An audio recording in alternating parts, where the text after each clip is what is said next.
मी छगन चंद्रभागा चंद्रकांत भुजबळ गांभीर्यपूर्वक प्रतिज्ञा करतो की मी महाराष्ट्र राज्याचा मंत्री म्हणून माझी कामे निष्ठापूर्वक व सतसत विवेक बुद्धीने पार पाडेन.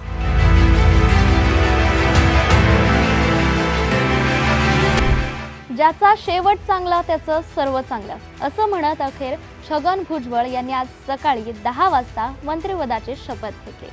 अर्थातच छगन भुजबळ यांनी आधी सुद्धा अनेक मंत्रिपदं भूषवली आहेत, पण त्यानंतर पुन्हा एकदा अन्न व नागरी पुरवठा मंत्रिपद हे अखेर छगन भुजबळ यांच्याकडे झाले. अनेक राजकीय घडामोडी आपल्या महाराष्ट्रात घडत आहेत, मात्र याबद्दलची चर्चा आपल्या कानावर फार कमी वेळा पडली आहे. आता आज सकाळी अचानक मंत्रिपद हे त्यांच्याकडे आलं आणि हा शपथविधी सोहळा पार पडला. यानंतर अर्थातच तुमच्या आणि माझ्या मनात अनेक प्रश्न निर्माण झालेले आहेत. छगन भुजबळ यांना मंत्रिपद यामुळे देण्यात आलं का? सर्वोच्च न्यायालयाने स्थानिक स्वराज्य संस्थांच्या निवडणुका घेण्याचे आदेश दिले. मराठा आंदोलक मनोज जरांगे पाटील आरक्षणासाठी मोर्चा काढण्याच्या तयारीत आहेत. या सगळ्या कारणांमुळे छगन भुजबळ यांना हे मंत्रिपद देण्यात आले. तर आपण गेले काही महिने पाहिले तर छगन भुजबळ हे नेतृत्वापासून दूर होते. मग अचानक काल रात्रीपासून ते चर्चेत कसे काय आले आणि हे मंत्रिपद त्यांनाच का देण्यात आलं, याबद्दल आपण अनेक वक्तव्य ऐकलेत आणि यामागची कारणं काय आहेत ते आपण आज स्पष्टपणे पाहू. नमस्कार, मी साक्षी पांचाळ आणि आपण पाहतायत न्यूज अनकटचा #राजकारणाचा हा विशेष कार्यक्रम. महाराष्ट्राच्या राजकारणामधली आज सकाळपासूनची सर्वात मोठी अपडेट आहे ती म्हणजे छगन भुजबळ यांनी घेतलेलं शपथ आणि त्यांचा पार पडलेला शपथविधी सोहळा. या शपथविधी सोहळ्यामध्ये आज सकाळी राजभवनात सकाळी 10 वाजता त्यांनी शपथ घेतली आणि CP राधाकृष्णन यांनी त्यांना शपथ दिली. या शपथविधी सोहळ्यात महाराष्ट्राचे मुख्यमंत्री देवेंद्र फडणवीस, दोन्ही उपमुख्यमंत्री एकनाथ शिंदे आणि अजित पवार हे सुद्धा उपस्थित होते.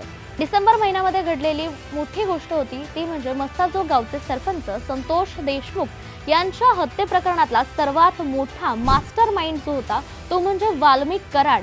हा वाल्मिक कराड मंत्री धनंजय मुंडे यांच्या अगदी जवळचा व्यक्ती होता आणि त्यानंतर धनंजय मुंडे यांना त्यांच्या मंत्रिपदाचा राजीनामा द्यावा लागला होता. त्यांचा राजीनामा झाल्यानंतर मंत्रिमंडळात एक पद रिक्त होतं आणि तेच पद छगन भुजबळ यांना दिलंय असं आपण म्हणू शकतो.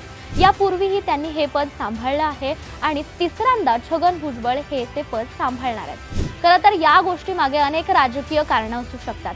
ते म्हणजे छगन भुजबळ हे OBCचे मोठे नेते आहेत, ते OBCचा चेहरा आहेत, म्हणून OBC समाजाची मतं सरकारला आपल्या बाजूने घ्यायची होती म्हणून त्यांनी हे केलंय.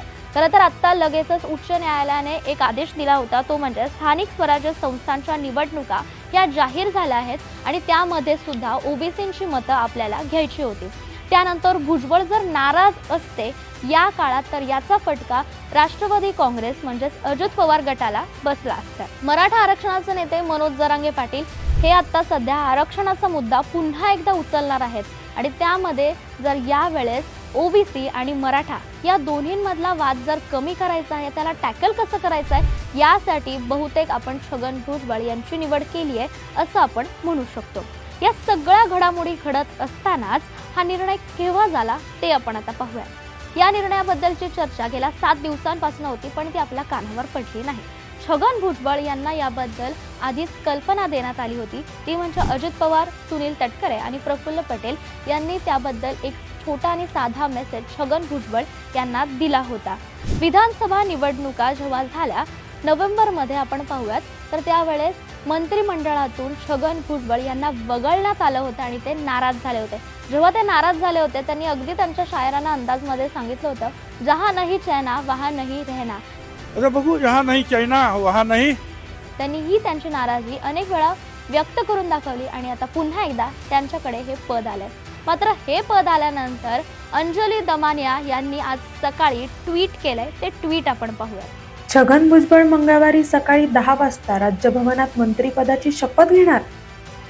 वा फडणवीस वा, म्हणजे एका भ्रष्ट मंत्र्याच्या जागी दुसरा भ्रष्ट मंत्री येणार. जनता अशीच भरडली जाणार की हा माझ्यासारख्या भ्रष्टाचार विरोधी लढणाऱ्यांना संदेश आहे की तुम्ही आमचं काहीच वाकडं करू शकत नाही. असा काय नाईलाज आहे.